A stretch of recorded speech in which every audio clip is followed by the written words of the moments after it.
pensador italiano, Gian Battista Vico, era catedrático de moral filosófica en la Universidad de Nápoles, en el sur de Italia.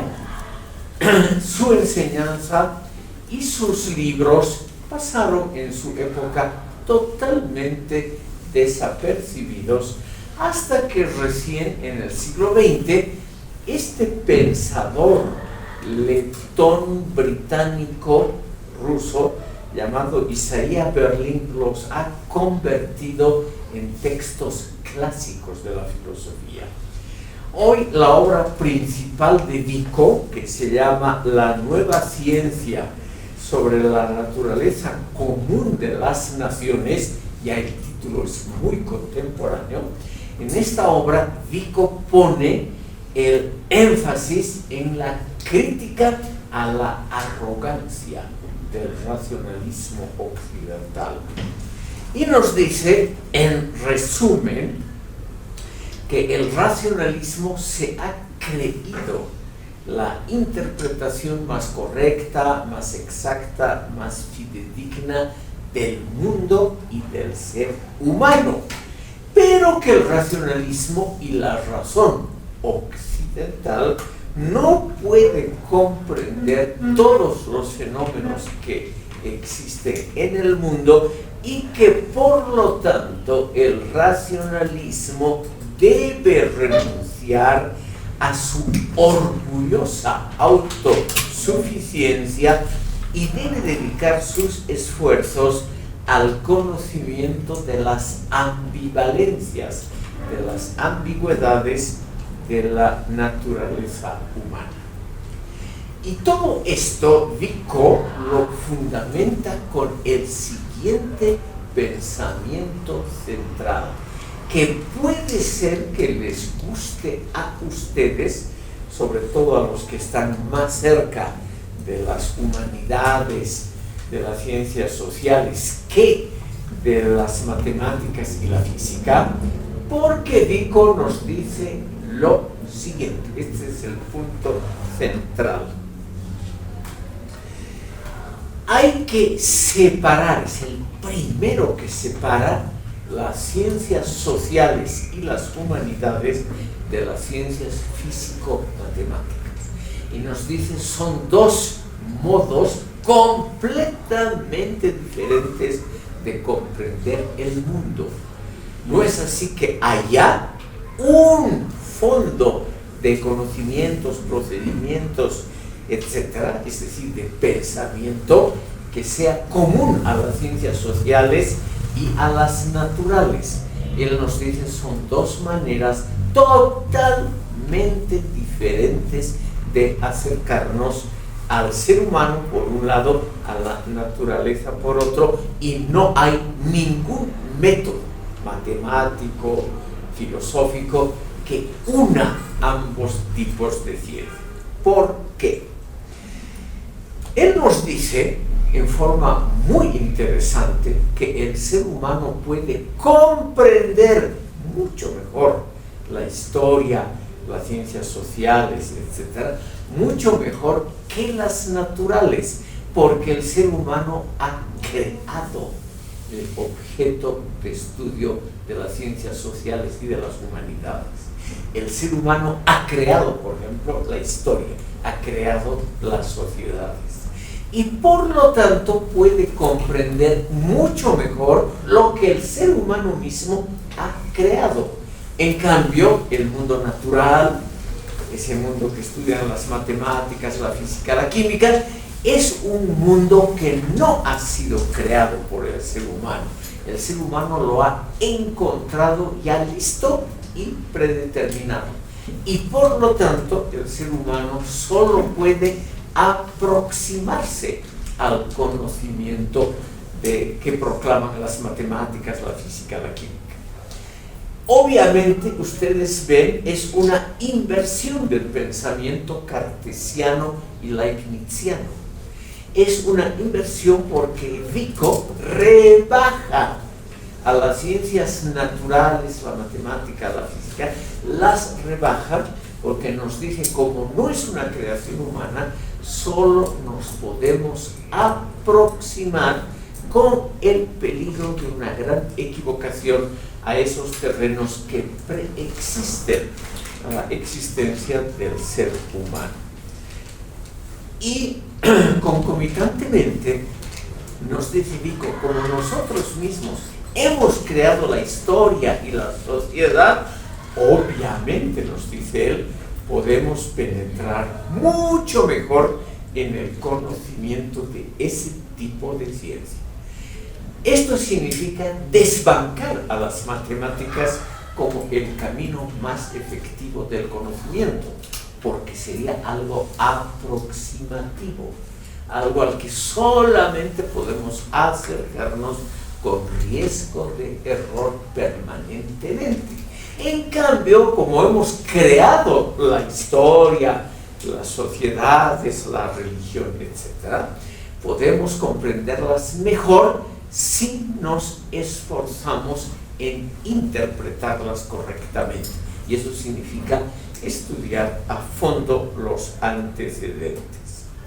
El ser humano, nos dice Vico, a la letra no puede penetrar del todo en aquello que no ha creado y lo cual no es la responsabilidad del ser humano como la naturaleza. Por lo tanto, ahí solo es posible una aproximación siempre con el riesgo de la equivocación. Por lo tanto, el conocimiento, y esto es totalmente en contra de Cartesio, de Leibniz, etc., nos dice, el conocimiento que producen las matemáticas, la física, la química, la geometría, etc., es solamente un conocimiento probabilístico. O sea que hay la probabilidad de que sea así, pero no hay la certeza. Podemos conocer mucho mejor lo que nosotros mismos hemos creado y lo que hacemos cada día. Por lo tanto, con un esfuerzo interpretativo, podemos conocer mucho mejor el mundo nuestro, la historia, la sociología, la religión, etc. Él admite que el estudio de las ciencias sociales, como llamaríamos hoy, no tiene la exactitud, la precisión de las matemáticas y de la geometría. Pero él, orgullosamente, Vico nos dice, eso no es lo esencial. Lo esencial es una buena interpretación. Entender la historia, entender lo que nosotros hemos creado en el mundo, es un esfuerzo empático. Él ha creado por primera vez esa palabra que hoy es tan usual, empatía, la comprensión del otro, que se parece un poco a simpatía. Hay que tenerle simpatía al objeto que uno quiere estudiar para producir la empatía, el poder ingresar interpretativamente a los misterios de las ciencias sociales. Es un esfuerzo, él nos dice al pie de la letra, este esfuerzo empático representa una certidumbre comparable a la ganada por los métodos matemáticos y geométricos y constituye un procedimiento tan respetable y tan seguro como el de las ciencias matemáticas y naturales.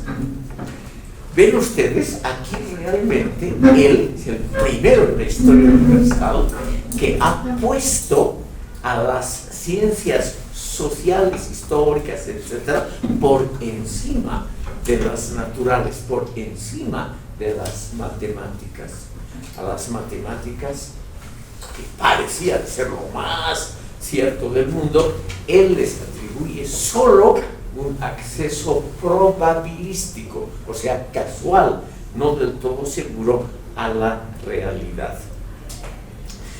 Él dice, como el hombre es el que produce la historia, en contraposición a los fenómenos naturales creados por Dios cuyo conocimiento es siempre problemático, nuestro intelecto puede comprender mejor la historia y la vida social adecuadamente si en nuestro cerebro hacemos la reconstrucción del fenómeno que queremos estudiar.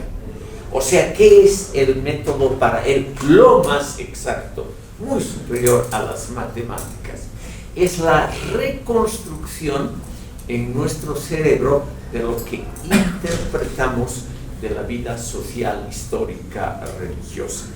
Una reconstrucción que no tiene que ser necesariamente equivocada porque está sometida al juicio de los pares, o sea, de la gente que también investiga esa temática. Y si varias personalidades dedicadas a la historia, a la sociología, etcétera,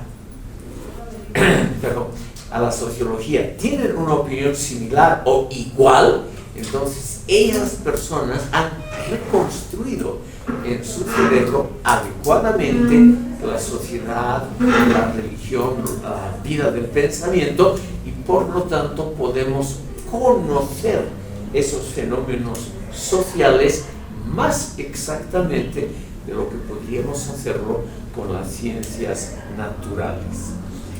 El método cartesiano de la duda sistemática, nos dice, no es aplicable a los fenómenos sociales e históricos que dependen de los fenómenos de la comunicación intersubjetiva. Desde, estimado público, la terminología, ven ustedes que este oscuro profesor de comienzos del siglo XVIII se ha adelantado 300 años y nos parece muy actual. Reitero lo que él dice: el método cartesiano de la duda sistemática no es aplicable a fenómenos que dependen del contexto de la comunicación intersubjetiva, es decir, de los testimonios históricos aceptados por la comunidad y del sentido común que una sociedad otorga a su historia. O sea, el sentido común, esa cosa despreciable para Descartes y para Leibniz, se convierte en un método científico más preciso, más confiable que las matemáticas. Señor Moñigas, sería que invierte las cosas, ¿no? Sí. Radicalmente. Y esto obedecería a un principio que él llamaría de familiaridad y de seres humanos. Sí. Y también de que nosotros somos por lo menos el único ser vivo que es autoconsciente, sí, por lo menos en la magnitud como nosotros lo entendemos, respecto a animales y peor todavía a cosas inanimadas. Si entonces la matemática o las ciencias duras que le llaman, sí, podrían ser tema, quizás si las piedras fueran autoconscientes, ellas serían las más autorizadas para hablar de esas cosas, dirían, ¿no? Exactamente. En cambio nosotros, por este principio de familiaridad, estamos más apegados a lo humano que a las piedras o otros fenómenos. Exactamente. ¿Qué les parece, chicas y chicos, ese criterio de que la familiaridad, o sea, el hecho de que nosotros podemos comprender lo creado por nosotros, es muy superior a lo que se deriva de la matemática, la física, la química, etc.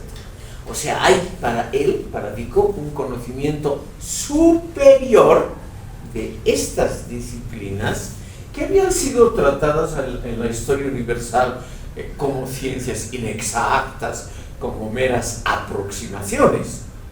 Y él dice arrogantemente que lo aproximativo es justamente a las matemáticas, porque nosotros no hemos creado. Cuando nosotros, para seguir el ejemplo del señor Molinero, partimos un objeto de la naturaleza y lo estudiamos, lo analizamos, analizar en griego significa originalmente desmenuzar, partir. Nosotros nos aproximamos a lo que puede ser la esencia de la piedra. Y no sabemos, obviamente, si la piedra tiene conciencia. Podría ser. En cambio, podemos comprender mucho mejor la historia, nuestra historia, la sociedad, porque nosotros hemos crecido y vivido con ellas, con la sociedad, con la historia, con la religión, con los productos humanos. Los otros, la naturaleza, las fórmulas matemáticas, son creaciones divinas. Podemos aproximarnos, pero ahí no tenemos ninguna seguridad. Es claramente una inversión, y es una inversión que pone, por primera vez en la historia universal, que yo sepa, pone a las ciencias sociales a la cabeza de las ocupaciones intelectuales humanas, como lo más noble, lo más seguro, lo que realmente podemos conocer. Ven ustedes, es realmente una inversión del cartesianismo, del racionalismo y en el fondo de todas las tradiciones de la cultura occidental desde los griegos. Es por ello seguramente que este Vico pasó totalmente desapercibido. Isaiah Berlin, que ha seguido la modestísima historia del pensamiento de Vico, que ha seguido los pocos testimonios que ha habido de su actividad docente, etc., nos dice que la gente lo escuchaba en forma divertida, como quien escucha a un charlatán, a un tipo que dice cosas divertidas, pero que nadie lo tomaba en serio. Ahora dicen que hablaba tan bien que era un gusto escucharlo, pero que no lo tomaban en serio, que era como una diversión en la Universidad de Nápoles. Y por lo tanto, claro, sus obras permanecieron 300 años en la oscuridad, y hoy en día estas teorías están siendo naturalmente reflotadas exitosamente. Creo que usted, sí. Señor Gómez. Sí, profesor, gracias. El dato de Vico es la primera vez que lo escucho, aunque algunos compañeros me han comentado que la doctora Reque, la profesora Reque, también ha hecho su tesis de grado respecto a este autor. Sí. Sí, para mí es muy nuevo, pero con la explicación que usted nos ha dado, puedo concluir que para el autor existen dos realidades. No sé si podríamos deducir eso. Al separar una ciencia social y una ciencia natural, estaríamos deduciendo que existen dos realidades. Además de eso, que una realidad puede ser construida por nosotros, o sea, por los seres humanos. Y creo que ese es el inicio de la tesis fundamental de la posmodernidad también. Sí. Es un autor, por eso les decía, muy actual en los tiempos actuales. Postmodernistas, relativistas, exacto. Toda esa gran escuela se basa en parte en lo que ha dicho Vico. Cuestión que también es pues, bastante... Sí, es muy interesante Vico. Sigue Vico, porque aquí viene otro punto de vista relativista actual. Vico nos dice, los enfoques matemáticos son enfoques universalistas, o sea que tratan de explicar todo, 2 más 2, 4, en todas las culturas, en todos los mundos, etcétera, etcétera. Como decía Leibniz, 2 más 2, 4 es absolutamente lo mismo en cualquier lugar de todo el universo, exactamente igual. ¿Son suficientes? Sí, pero aquí nos dice Vico lo siguiente. Todo el pensamiento, lo cual es muy actual, relativista, nos dice depende de su contexto.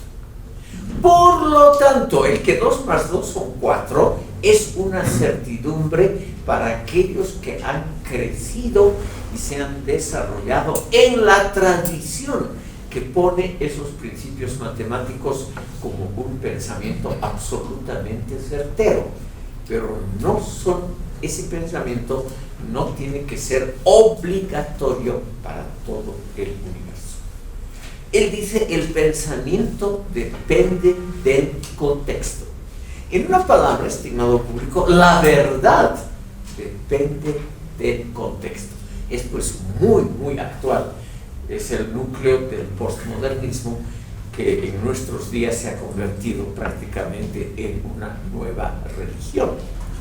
Entonces, él nos dice lo que se deriva de eso, que aquí, en todo el tercer mundo, gusta mucho. Él nos dice, como toda verdad y todo pensamiento es relativo y depende de su contexto, todos los sistemas sociales dependen de su lugar para ser juzgados. No existe ningún criterio universalista que nos permita juzgar la calidad o no de los desarrollos humanos diferentes al nuestro. Por lo tanto, de ello se deriva una cosa clarísima: los africanos, los asiáticos, los del Amazonas no son inferiores a la cultura de la modernidad europea, son simplemente otras culturas y solo pueden ser juzgadas de acuerdo a su lógica interna. Y no hay una lógica universal. Él está en contra de todo pensamiento universalista. No hay una lógica universal que nos permita juzgar méritos o deméritos de cualquier civilización. Claro, eso a comienzos del siglo XVIII a la gente le ha debido parecer pues risible. Este señor en el fondo nos dice que los salvajes de las selvas africanas en el fondo son iguales a nosotros y deben ser juzgados solo por su cultura. Les ha debido parecer pues una cosa absolutamente ridícula. Él dice lo siguiente, esta frase es de él: cada orden social, cada periodo histórico se halla en igual distancia con respecto a Dios, o sea, al parámetro absoluto para juzgar. Es decir, que cada época, cada sociedad, cada sistema social posee su propia dignidad equivalente a cualquier otra. Las sociedades son distintas entre sí, pero no existe un criterio universal para decir cuál es superior, cuál es inferior. Son distintas simplemente. Como ven ustedes, esto dicho hace más de 300 años, comienzos del siglo XVIII, obviamente hoy en día ha ganado en enorme importancia y prácticamente se ha convertido en un nuevo dogma hoy en día muy, muy usual. Y eso, como les decía, ha sido ya expresado clarísimamente hace 300 años. Señor Molina, le pondremos una el Verdi rompería lo que es la tradición que desde Aristóteles viene, sí, ¿no? El deductivismo como tal, y daría paso a la hipótesis que se ha propuesto de cisne negro, por ejemplo, ¿no? Perdón, lo último no lo entiendo. La hipótesis del cisne negro, es decir, eso no el deductivismo se decía que, bueno, hay un conjunto de cisnes blancos. Sí. Por deducción podemos decir entonces, como no hay otra especie de cisnes blancos, entonces todos los cisnes del mundo son blancos, entonces. Pero luego, empíricamente, vaya a saber por qué razón, alguna vez apareció, dice, un cisne negro, y entonces eso rompió con toda la regla y dice, entonces puede haber la excepción, pero ya rompe con lo que es este método universalista deductivista que venía desde Aristóteles. Eso. Así es, señor Bolívar. Por eso, estimado público, la importancia de Vico, descubierta por Berlín, significa simplemente que el pensamiento relativista actual ha sido ya pensado por la propia tradición de la cultura occidental. Vico era un hombre pobre, nunca salió de su ciudad natal de Nápoles. Es un caso parecido a Kant, que prácticamente casi nunca salió de su ciudad natal de Königsberg. Bueno, este tipo también nunca vio el mundo, era un tipo de origen muy modesto, nunca fue tomado en serio, lo cual obviamente no le pasó a Kant, pero sí fue tomado en serio.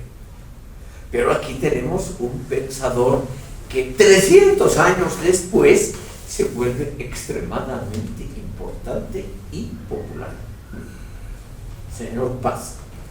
Doctor, el hecho de que nuestra cultura esté fundamentada en pensamientos, podríamos llamar absolutos, como el cristianismo, evidentemente choca con este tipo de pensamiento que de alguna manera pretende destruir la racionalidad y crear múltiples racionalidades. En este contexto, la ética y la moral que nosotros conocemos como algo válido para nosotros se vuelve algo relativo, líquido.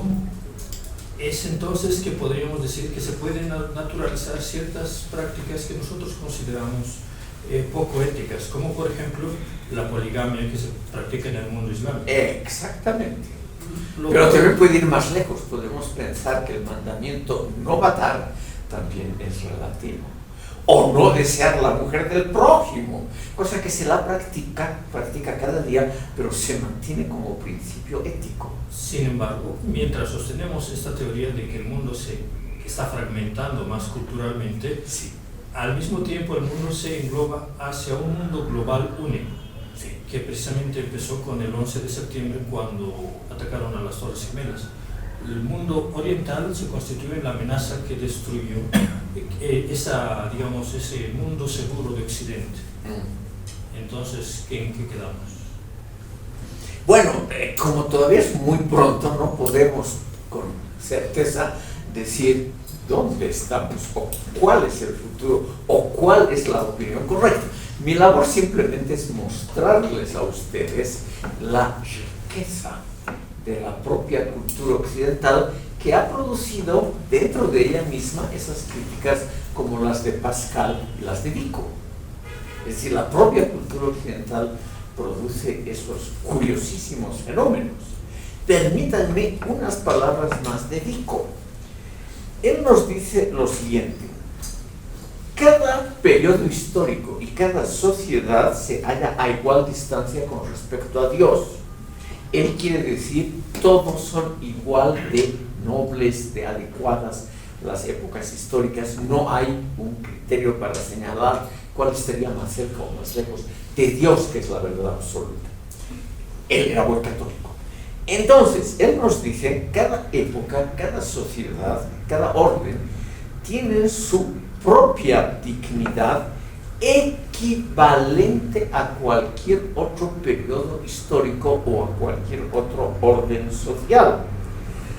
Por lo tanto, como son obras creadas por nosotros, los seres humanos, nosotros podemos reconstruir en nuestro cerebro, podemos reconstruir los principios rectores de esos órdenes. Esto tiene que ver, estimado público, con los principios de la antropología que se dan ya en esa época.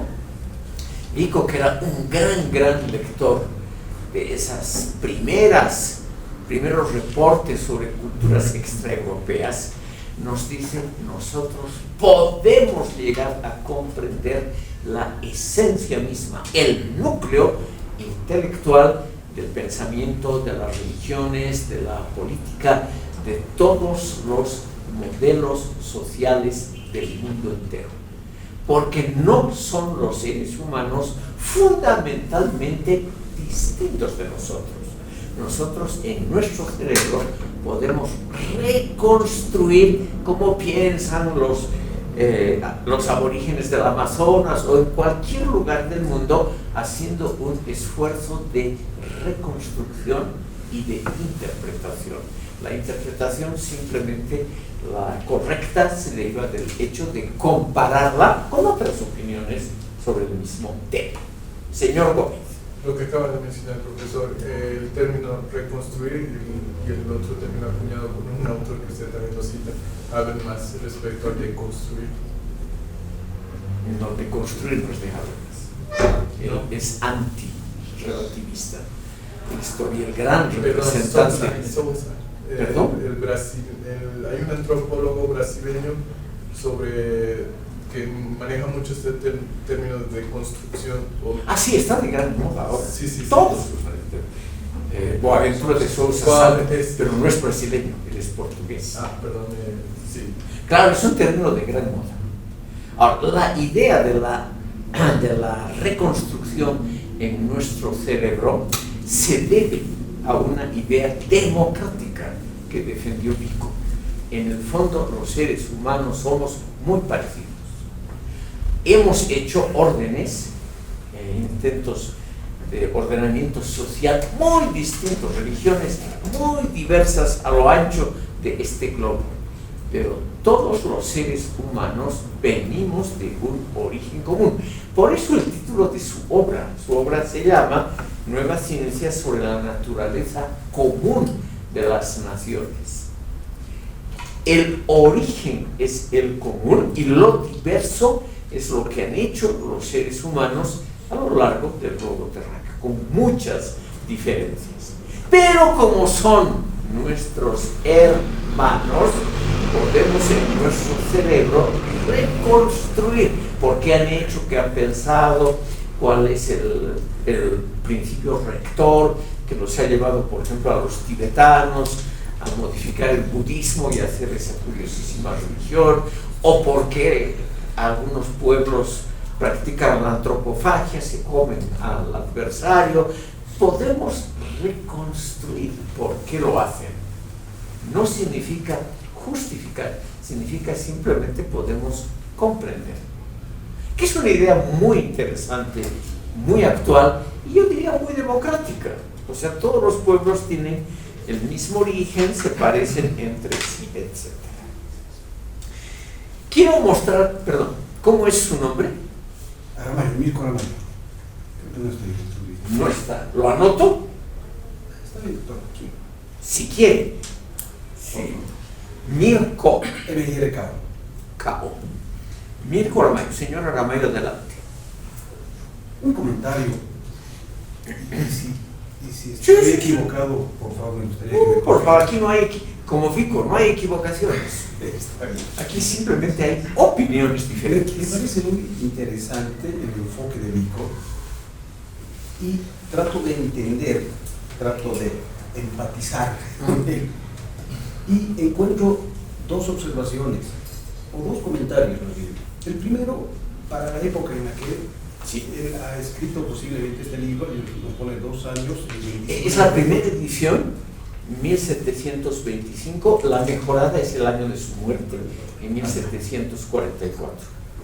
En esa época, el auge de las matemáticas estaba todavía reciente. Isaac Newton había inventado el cálculo y había propuesto su filosofía natural, en su libro, pocos años antes. Entonces, todavía no se había comprendido a cabalidad la potencia de las matemáticas. 1748 nace Simón Laplace, que calcula casi todas las órbitas a partir de las ecuaciones de Newton, y a partir de las matemáticas se hacen pues casi como una diosa, ¿no? Por un lado, eso me imagino que ha llevado a la opinión de poner en un segundo nivel las ciencias duras.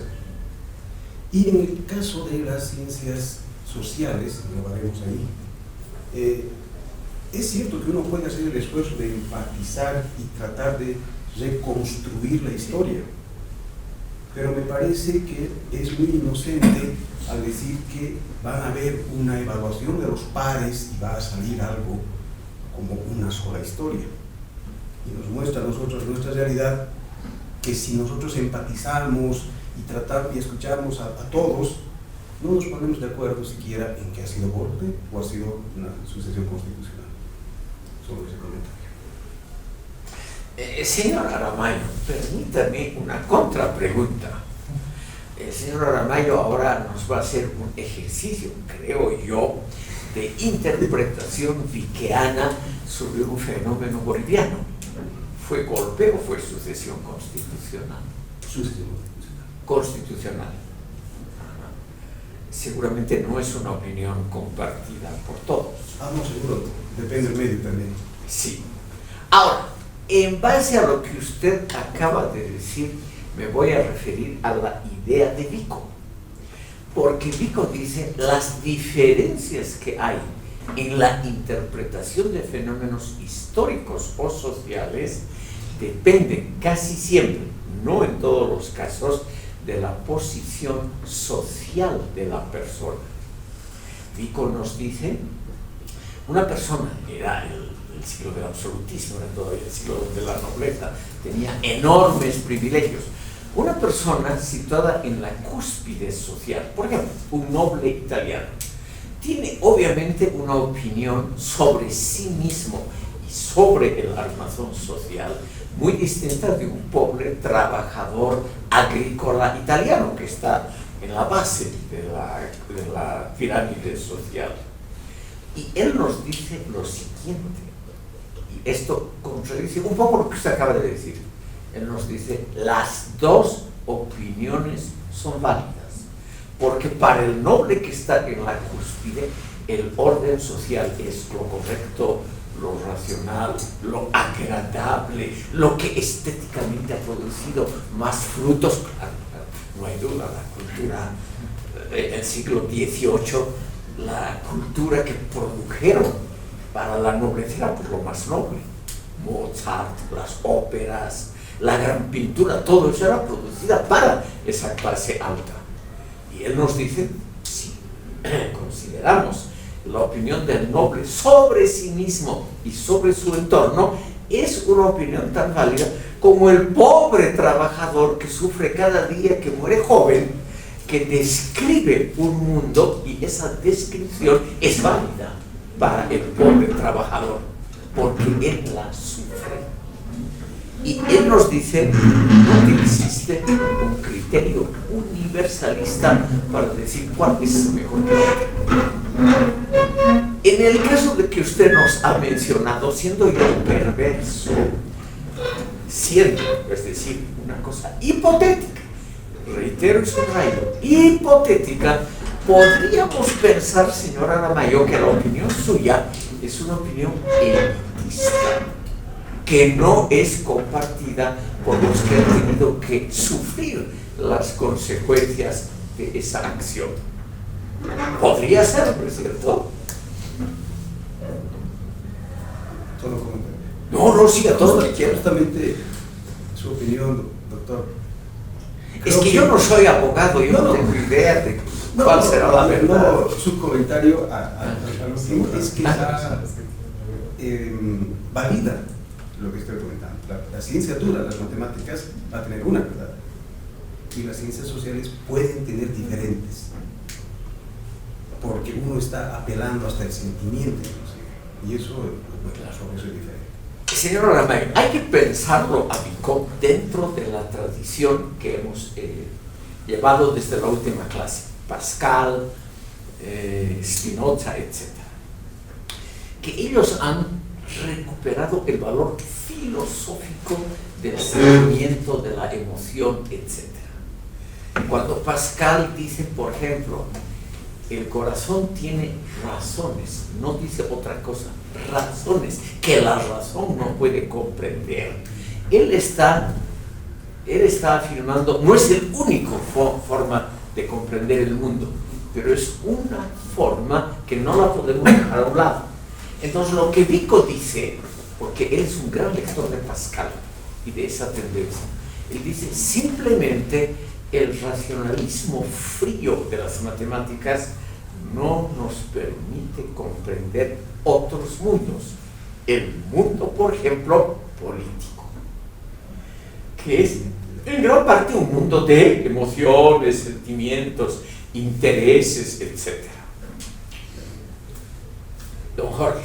Estoy aquí un poco revisando y creo que mencionó también para entender, creo que lo de Vico, si no me equivoco, es fundamental esto de que para él un concepto de verdad importante es este de resultado del hacer, o sea, de que lo que menciona al principio, de que podemos para Vico conocer mejor lo que hacemos, por lo tanto la historia, la sociedad, pero también entonces se aplica un poco a las preguntas Vico, porque entonces cada sociedad crea o sea, cada sociedad específica crea su propia, crea esa sociedad, ¿no? Colectivamente, y por eso crea sus valores, crea los valores y la verdad de esa sociedad. Entonces ahí es así se construye, creo que el relativismo de Vico, según él, ¿no? Sí. Sí. Por ahí va. Estimado público, es simplemente una teoría entre otras, tampoco es la verdad absoluta. Si aplicamos la teoría de Vico a él mismo, es una cosa relativa. Tiene que ver con su contexto. Tal vez no es la verdad definitiva.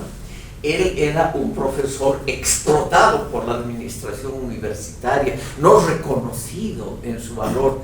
Nunca nadie importante en Nápoles lo invitó a almorzar o algo así. Era un total desconocido, pobre tipo, simplemente chistoso y divertido, porque hablaba muy bien. Entonces, si aplicamos la teoría de él a él mismo, podríamos decir que lo que dice Vico también es relativo. O sea, que su teoría es aplicable a él sobre todo, ¿no es cierto? Y no al conjunto del universo. Esto se le ha dicho desde un comienzo.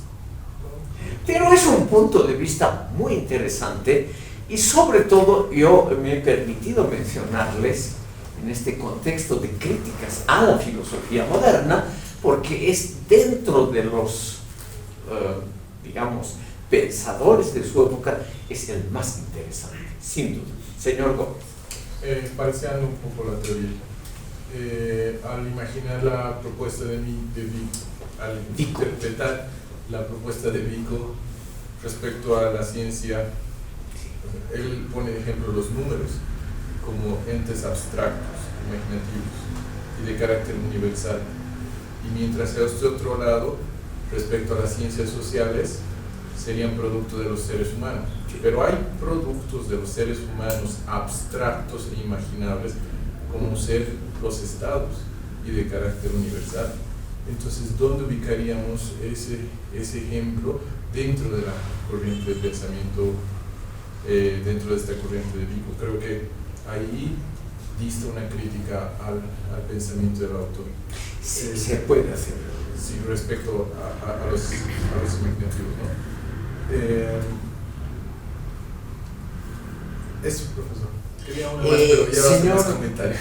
Es muy interesante lo que dice usted con respecto al Estado. Sí.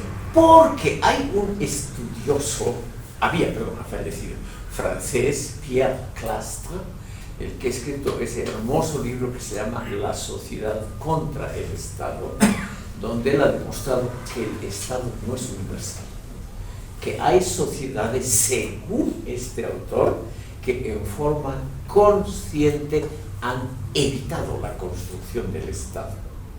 Conscientemente, premeditadamente, los guaraníes, y él tenía similares, habrían evitado construir un Estado para justamente no tener autoridades, para ser todos iguales y libres.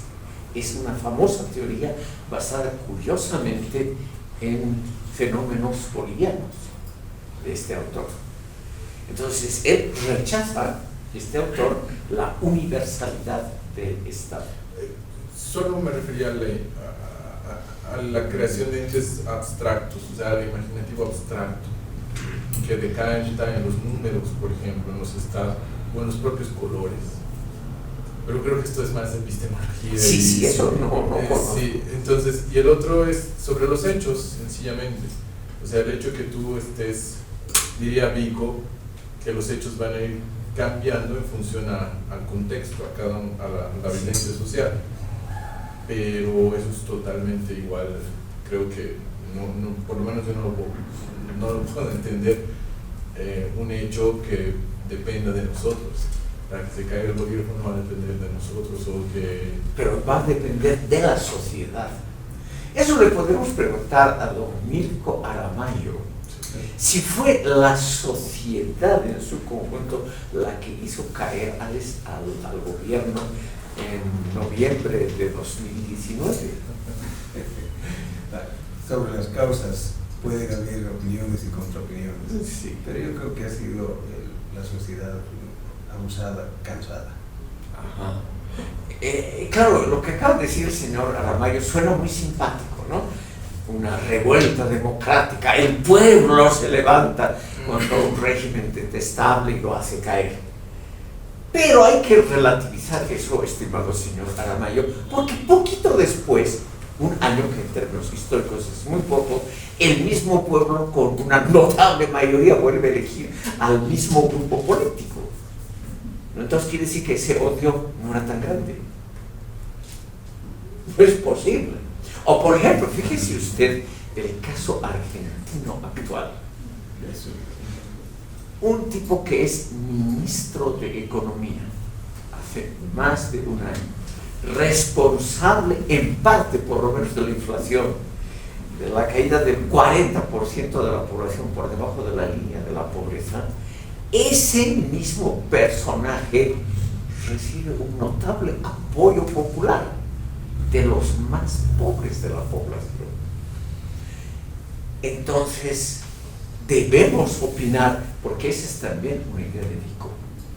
El pueblo generalmente se equivoca. Porque hay la teoría de que el pueblo en su conjunto nunca se equivoca.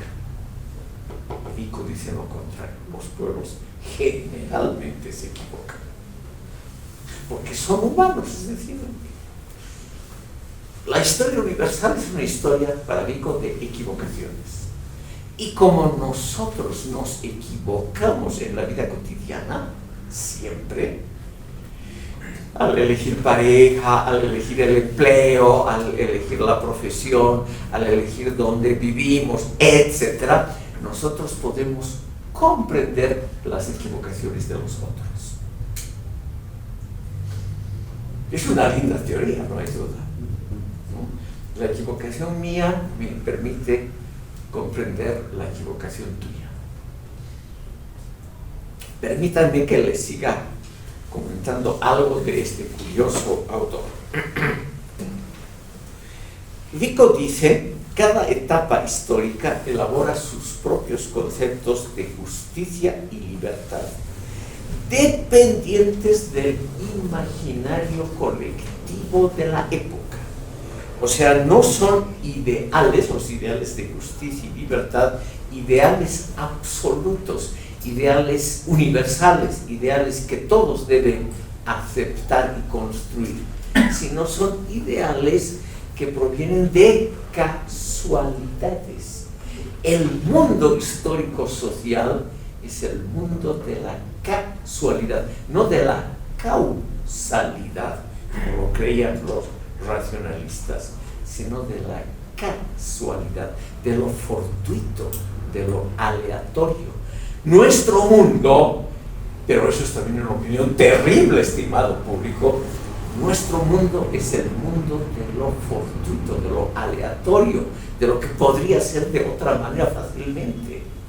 Todas las construcciones sociales serían casualidades, ninguna tendría una gran base social permanente, ninguna está construida, según Vico, sobre un principio eterno, sólido, etc. La casualidad sería lo que domina el mundo, lo cual también es muy duro, ¿no? Porque significa que nuestros esfuerzos, los esfuerzos, por ejemplo, como el señor Aramayo cree, de construir una sociedad democrática justa, es también una obra de la casualidad histórica. Es una teoría muy dura, tiene sus aspectos que no creo que a todos les guste. ¿Qué más dice Vico? Como creaciones humanas, nos dice Vico, todos los modelos culturales, religiosos, históricos pueden ser reconstruidos por investigadores que pertenecen a otros ámbitos civilizatorios totalmente diferentes, ya que ningún modelo civilizatorio es impenetrable a la mente humana. Esto yo diría que es muy agradable. O sea, ningún modelo tiene secretos absolutos. Vico se refiere a las culturas que a comienzos del siglo XVIII parecían muy originales, muy propias y muy difíciles de desentrañar. Por ejemplo, la cultura tibetana. En esa época se puso un poquito de moda. ¿Cómo es posible que en un procedimiento absolutamente casual la población tibetana elige a su Dalai Lama como reencarnación del anterior solo por la pura casualidad de que un chico pequeño repita unas palabras mágicas y secretas, ¿no? Se lo busca en todo el país, como ha sido el actual Dalai Lama, se lo busca en todo el país, y si se encuentra un chico pequeñito que no razona todavía, pero que ha dicho las palabras mágicas ABC, esa es la reencarnación del que acaba de morir. Y ese va a ser el Dalai Lama, el gobernador político y religioso del país. Vico dice, todo eso podemos reconstruir, podemos adentrarnos en los misterios de la cultura tibetana o de cualquier otra, porque los seres humanos tienen todos un origen común y todos en el fondo pensamos de manera más o menos igual. Lo que hacemos son cosas diferentes, pero pensamos de manera más o menos similar, y por ello podemos reconstruir hasta la teoría más lejana de nosotros en el tiempo y en el espacio. Y sigue, y ahora esto es lo más controvertido de la teoría de Vico. Él nos dice, los mitos, las leyendas sociales pueden ser consideradas como verdaderas porque expresan las necesidades y los anhelos secretos de los pueblos. O sea, los mitos no son falsos. En una época, esto no es en la época actual donde los mitos son adorados por todo el mundo, como es el momento actual, sino en el siglo XVIII, en el siglo de la razón, de las luces, etc. Este señor nos dice, los mitos son verdaderos en el sentido de que expresan anhelos y temores, deseos y esperanzas de los pueblos, y en ese sentido son verdaderos. Don Jorge, ¿quería usted criticar a los mitos? ¿Cómo quedaría entonces? Señor Molina, ¿Cómo expresaría entonces el famoso paso de los griegos del mito a logos desde esta perspectiva de Vico? muy interesante su pregunta. Según Vico, que no era un adorador de la cultura griega, era una cultura que podía equivocarse como cualquier otra. Y por lo tanto, ese paso pretendido del mitos a logos es cuento chino. O sea, es el paso simplemente para él de un mito al otro. No ha habido algo que sea la superación griega, racionalista del mito. Vamos a mencionar, estimado público, con eso vamos a cerrar la primera parte de la próxima sesión. Vamos a cerrar mencionando un libro que se ha puesto de gran moda, sobre todo en el tercer mundo.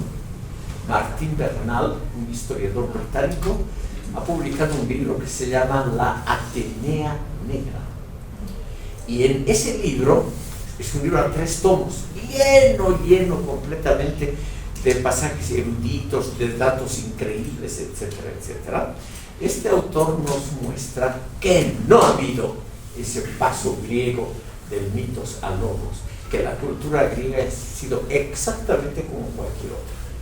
Es más, el Atenea Negra, ya el título nos dice que la cultura ateniense, la cultura democrática, la primera democracia del mundo, y la cultura del racionalismo, Sócrates, Platón, Aristóteles, todos vivieron en Atenas. Él nos dice, eso ha sido una copia de las culturas fenicia y egipcia. No ha habido una cultura griega original, racionalista. No ha habido el milagro griego que los historiadores occidentales proponen. Los griegos no han creado nada original, han copiado a africanos, a los egipcios, y asiáticos a los fenicios. Y por lo tanto no ha habido la democracia. meritocracia, el racionalismo, todo eso. Eso es lo que lo han inventado los europeos a partir del siglo XVIII. Y él muestra con una enorme cantidad de datos muy difíciles de obtener. Por ejemplo, ¿qué enseñaba el desconocido profesor X, profesor de Historia Universal en las universidades de Oxford o Cambridge a principios del siglo XVIII? Y él reconstruye que una pléyade de intelectuales europeos, sobre todo los tres grupos maliciosos, según él, británicos, alemanes y franceses, habrían inventado el mito del milagro racionalista y democrático de los griegos. No habría habido ese paso que usted, señor Molinedo, menciona del mitos al logos. Eso sería una invención del siglo XVIII de racionalistas europeos. Para Martín Bernal, la especie humana más despreciable, esos racionalistas europeos que quieren hacernos creer, según él, que la historia de la modernidad europea es única. Que es justamente, estimado público, un punto que nosotros vamos a criticar. A partir de la naturaleza común de las naciones, Sí. Considerando un pensamiento común de los seres humanos, de todos nosotros, tesis principales que usted acaba de explicar sobre Vico, ¿podríamos deducir planteamiento de la ética o valores comunes? Sí, o sea, según Vico, los valores comunes son muy simples, muy elementales, y se reducen solamente a criticar el asesinato, la mentira y el robo. Todo el resto son solamente elaboraciones posteriores, la mayoría de veces patrañas de los sacerdotes, que habrían construido un gigantesco edificio ético y filosófico sobre principios extremadamente simples. Señor Gómez, hay que ponerse en el lugar de Vico. Todavía a comienzos del siglo XVIII, y todavía en el sur de Italia, lo más reaccionario que hay hasta hoy, Vico seguramente estaba sometido a la dictadura de unos sacerdotes incultos y altamente dogmáticos. Eso es lo más probable. Entonces, él creyó de buena fe que todo el edificio filosófico construido por los grandes teólogos de la Edad Media sobre la base muy estrecha de los evangelios, que todo eso era un invento deleznable. Y esa es una opinión que en el siglo XVIII era muy popular. Voltaire y todos los demás ilustrados también tenían una opinión parecida. Los evangelios son en el fondo muy simples. Pueden leerse, los 4 evangelios pueden leerse en una tarde. Son textos muy breves y muy fáciles de entender. Y estos autores como Vico se preguntan: ¿cómo es posible que Santo Tomás de Aquino haya escrito creo que son 40 tomos de la Suma Teológica o los 30 tomos de la Suma contra Gentiles? ¿Cómo es posible que se hayan escrito cerca de 100 tomos sobre la base mínima de unas cuantas páginas? Es una patraña, un engaño, claro. Para él es una construcción llena de inventos posteriores que deforman el mensaje evangélico. Esa idea en el fondo ya la había explicado Lutero.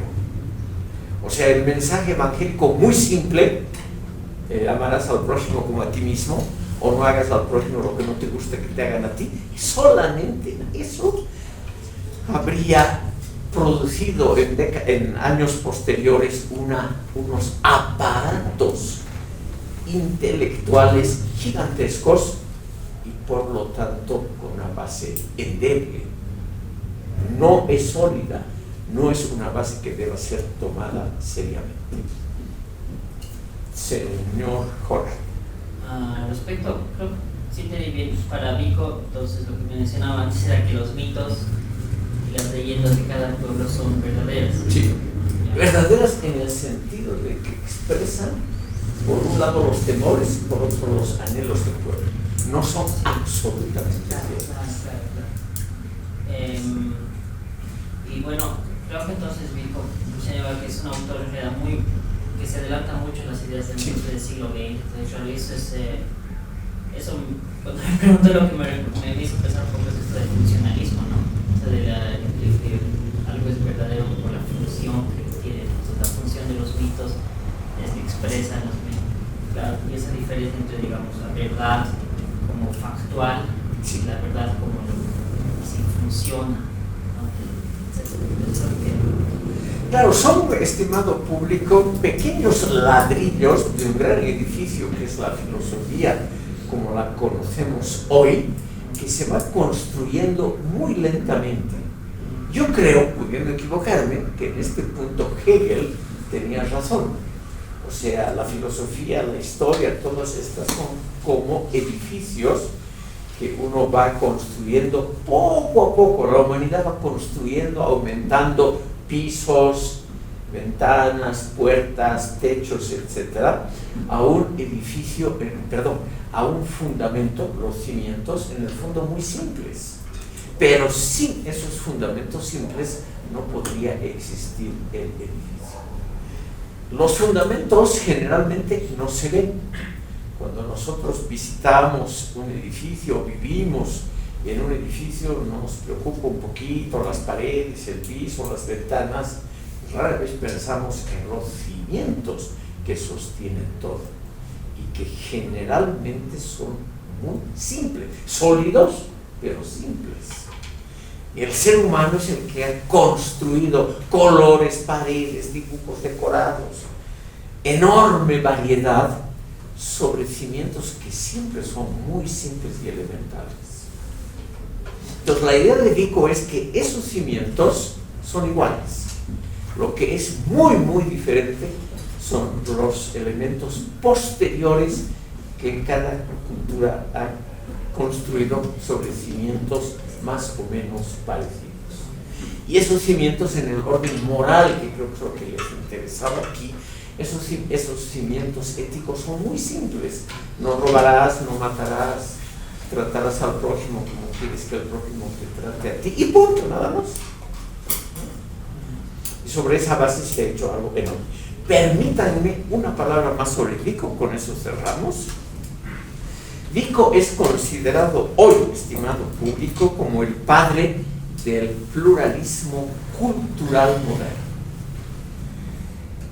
Según esta concepción, cada cultura, cada orden civilizatorio posee sistemas diferentes de valores que, pese a estar encubiertos por una tradición enorme, nunca llegan a encubrir del todo los cimientos, que son más o menos iguales para todas las culturas.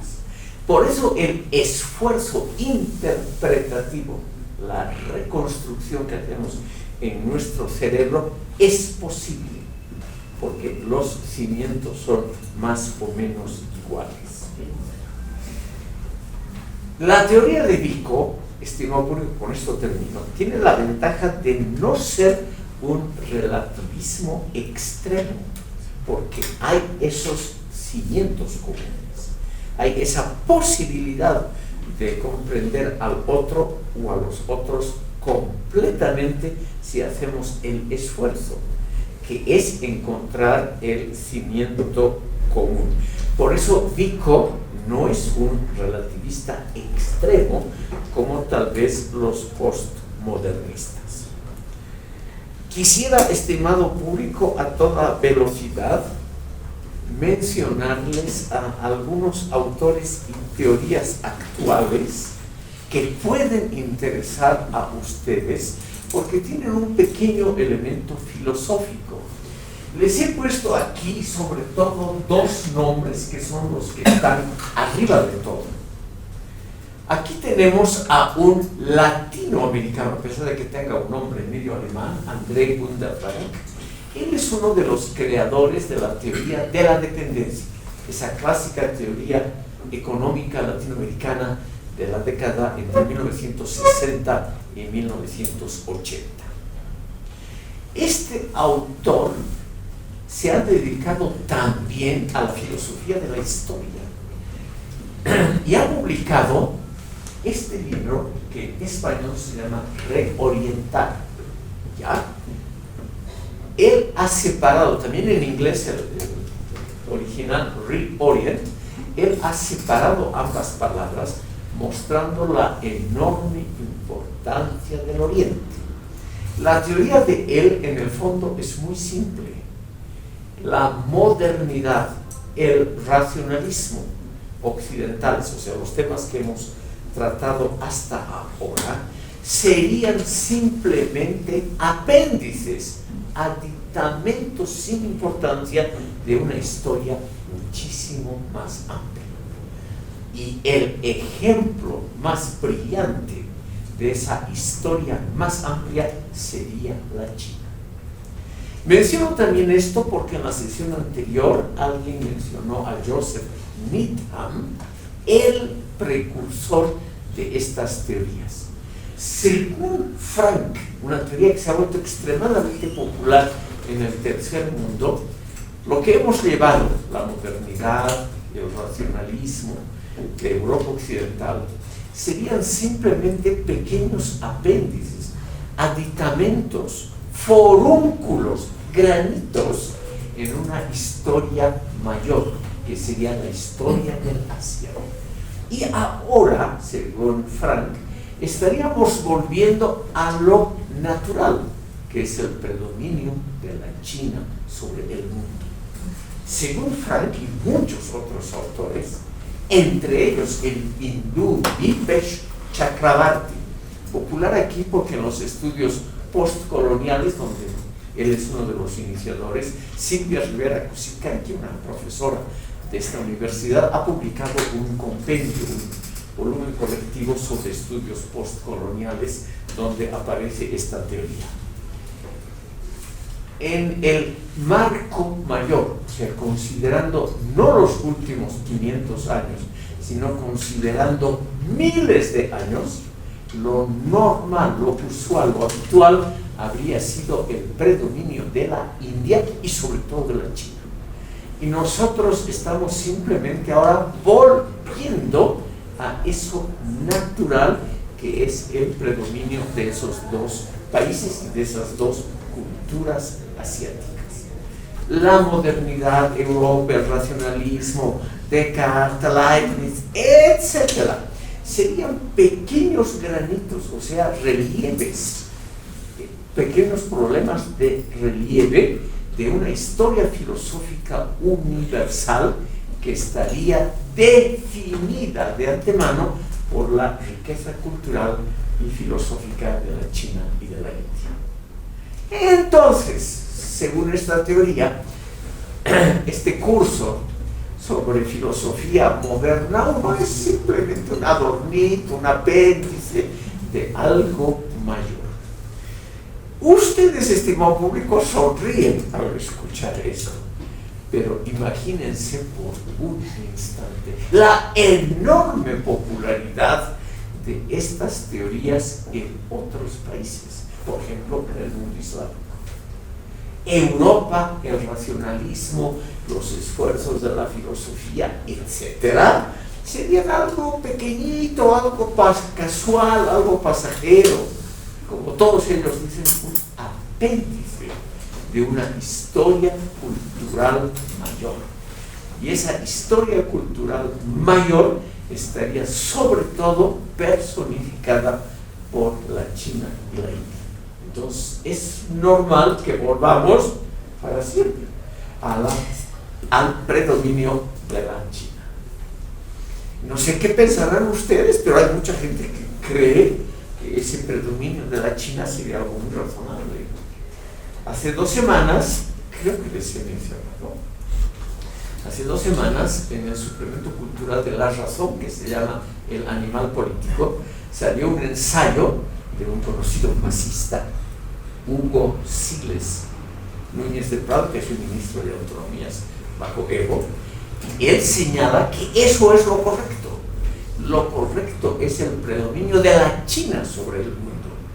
Nosotros haríamos bien en acoplarnos a la política, a la cultura, a las necesidades de la China, porque eso es el destino universal. Señor Molinero, ¿por qué le parece a usted? Muy determinista, me parece, no sé, retrógrado. ¿Por qué? Determinista, es decir, no sé, ¿qué piensan los demás? Algunos van a apoyar la tesis de que el mundo está yendo al predominio de la China como debería ser desde el comienzo. Yo no sé, yo no creo que sea eso cierto, porque pienso que la estrategia de la China, por lo poco que he leído, es que es más de coexistencia con los Estados Unidos, porque los Estados Unidos tienen... Mientras sean fuertes los Estados Unidos, claro, pero luego se los van a comer. Sí, no sé, por eso no sé qué son, o sea, por ejemplo, para no hablar de muchas cosas, digamos, solamente el poder, ¿cómo se dice? Se dice soft power. Poder suave. Sí, el poder suave de los Estados Unidos por el idioma y toda esa cultura también. Los chinos, bueno, hasta ahora, pero se puede cambiar, no tienen esa capacidad, digamos, de exportar su cultura a otros. Pero puede llegarnos. ¿Sabes? Porque, según este autor, lo que exportan sobre todo los Estados Unidos es una cultura equivocada de la diversión, de las libertades eróticas. Lo que necesitamos para sobrevivir es una cultura del trabajo, de la laboriosidad, como los chinos. Claro que ustedes tendrían que trabajar un poco más. Sería muy duro, yo creo. Ay, señor Paz.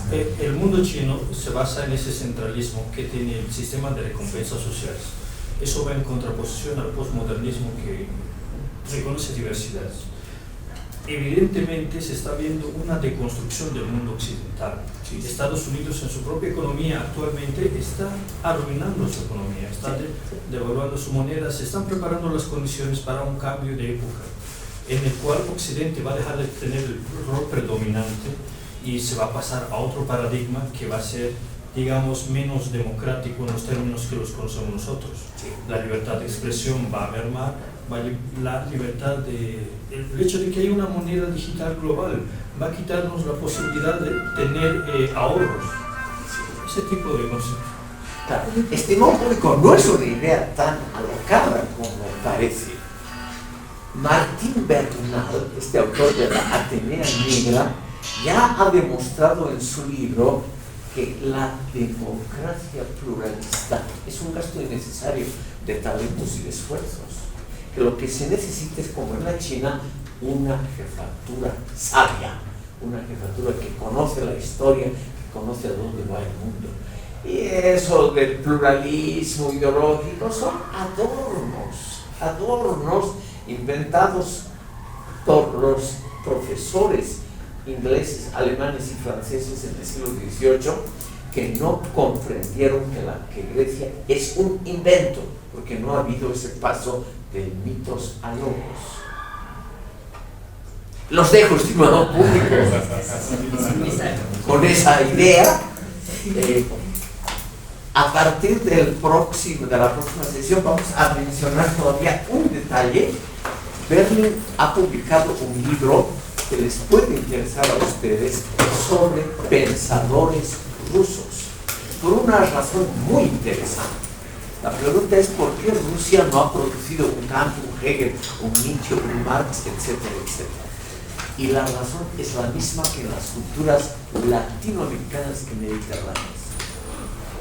La filosofía rusa se expresa en la literatura y en el arte, no necesariamente en textos específicos de filosofía.